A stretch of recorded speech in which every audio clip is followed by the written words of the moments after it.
Guess what caused the duck to flip over? Watch closely.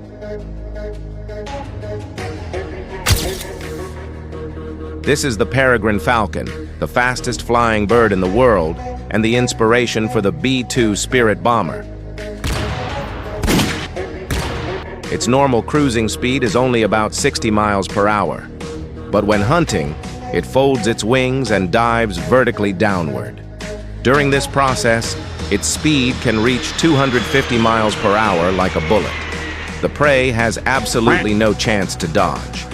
The peregrine falcon achieves this terrifying speed mainly thanks to its physical structure. Its eyes have two central foci, giving it vision 5 to 8 times better than humans, plus a nictitating membrane to protect its eyes from drying out.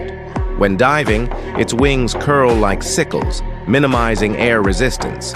Even its feathers are stiff and have a smooth surface, helping it maintain stability. But at such high speeds, how can it breathe properly? Inside the falcon's nostrils is a small, bony tubercle that disrupts the high-speed airflow, turning it into air vortices before entering the lungs. This acts as a natural air regulator, allowing it to breathe normally even at supersonic speeds. In fact, early human jet aircraft even referenced its nasal structure.